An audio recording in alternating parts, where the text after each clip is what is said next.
ನಮ್ಮ ಕವಿಗಳು ಅಂತ ಹೇಳ್ತಾ ಇರ್ತೀವಲ್ಲ ನಮ್ಮ ನಾಗೇಂದ್ರ ಪ್ರಸಾದ್ ಅವರಿಗೆ, ಅವರಿಗೂ ಕೂಡ ನಮಗೆ ಫೋನ್ ಮಾಡಿ ಇನ್ವೈಟ್ ಮಾಡಿದ್ರು, ನಾವು ಇಲ್ಲ ಅಂತ ಹೇಳೋಕ್ಕಲ್ಲ, ಯಾಕೆಂದ್ರೆ ಆತ್ಮೀಯರಾಗಿರಿಂದ. ಸೊ ವಿಶೇಷವಂದರೆ ಇವತ್ತು ಎಲ್ಲ ಕೃಷ್ಣ ಅನ್ನೋ ಹೆಸರು ಬಂದಿರೋದ್ರಿಂದ ಈ ಒಂದು ಲಾಂಛನ ಮಾಡಿದ್ದು, ಟೈಟ್ಲ್ ಇರ್ಬೋದು, ಟೀಸರ್ ಇರ್ಬೋದು, ಏನಿರ್ಬೋದು, ಲಾಂಛನ ಮಾಡಿದ್ದೆ ಒಂದು ವಿಶೇಷವಾಗಿತ್ತು ಅಂತ ಅನ್ಸುತ್ತೆ.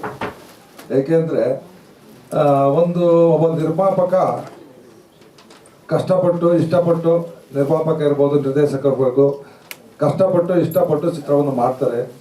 ಆದರೆ ನಮ್ಮ ಪ್ರೇಕ್ಷಕರು ಅದನ್ನು ಒಪ್ಕೊಂಡು ಅದನ್ನು ಬೆಳೆಸಬೇಕು. ಯಾಕೆಂದರೆ ಇವತ್ತು ಕನ್ನಡ ಚಿತ್ರರಂಗ ಭಾಳ ಕಷ್ಟದ ಮಟ್ಟದಲ್ಲಿದೆ.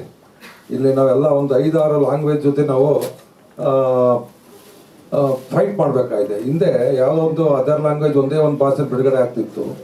ಈಗ ಅದೇ ಭಾಷೆ 5 ಭಾಷೆಯಲ್ಲಿ ಬಿಡುಗಡೆ ಆಗ್ತದೆ, 5-6 ಭಾಷೆಯಲ್ಲಿ ಬಿಡುಗಡೆ ಆಗ್ತಿದೆ. ಇದ್ರ ಜೊತೆ ಫೈಟ್ ಮಾಡಬೇಕಾಗಿದೆ. ಯಾವುದೇ ನಿರ್ಮಾಪಕನಿಗೆ ನಮಗೆ ಏನು ಮಾಧ್ಯಮಗಳು ಮುಖ್ಯವಾಗ್ತವೆ ಇವತ್ತು ಕನ್ನಡ ಚಿತ್ರರಂಗವನ್ನು ಬೆಳೆಸಲಿಕ್ಕೆ.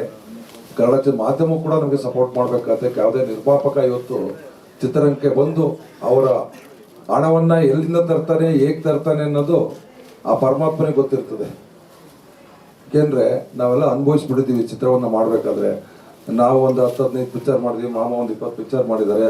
ಒಂದೊಂದು ಸಿನಿಮಾ ಬಂದಾಗ ಮಾಡಬೇಕಾದ್ರೂ ಕೂಡ ಒಂದು ತಾಯಿ ಹೊಟ್ಟೆಯಿಂದ ಇನ್ನೊಂದು ಸರಿ ಹುಟ್ಟಂಗೆ ಆಗುತ್ತೆ ಸಿನಿಮಾ ಮಾಡಬೇಕಾದಾಗ.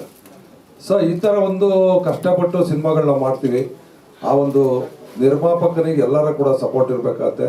ಇವತ್ತು ಎಲ್ಲ ಚಿತ್ರತಂಡ ಅವರಲ್ಲಿ ಯಾವ ರೀತಿ ನಾವು ಚಿತ್ರವನ್ನು ಮಾಡಿದ್ವಿ ಅನ್ನೋದನ್ನು ವ್ಯವಹಾರವಾಗಿ ಹೇಳಿದ್ದಾರೆ. ಆ ಚಿತ್ರತಂಡಕ್ಕೆ ಶುಭವಾಗಲಿ. ನಿರ್ದೇಶಕರು ಕೂಡ ಹೊಸದಾಗಿ ಬಂದಿದ್ದಾರೆ, ನಿರ್ಮಾಪಕರು ಕೂಡ ಹೊಸದಾಗಿ ಬಂದಿದ್ದಾರೆ. ನಿಮ್ಗಿಬ್ಬರಿಗೂ ಶುಭ ಕೋರ್ತಾ ಇದ್ದೀನಿ. ದಯವಿಟ್ಟು ಒಳ್ಳೆಯದಾಗಲಿ. ದೇವರು ನಿಮಗೆ ಮುಂದಿನ ಏನು ಭವಿಷ್ಯ ನಿಮ್ಮ ಉಜ್ವಲವಾಗಲಿ.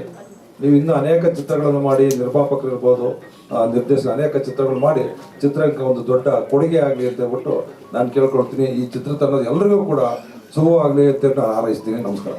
ಸ್ವಾದಿಷ್ಟತೆಯ ಸ್ವಾದ, ತಾಜಾತನದ ಆಹ್ಲಾದ, ಉತ್ತಮ ಆರೋಗ್ಯ ಮತ್ತು ಹೆಚ್ಚಿನ ರೋಗ ನಿರೋಧಕ ಶಕ್ತಿಯ ವೃದ್ಧಿಗೆ ಈಗ ನಿಮಗೆ ಸಿಗುತ್ತಿದೆ ಉತ್ತಮ ಗುಣಮಟ್ಟದ ಪೌಷ್ಟಿಕಾಂಶ. Shri Vaidik millet health mix. ಇದು ಸಿರಿಧಾನ್ಯಗಳ ಸಂಪತ್ತು.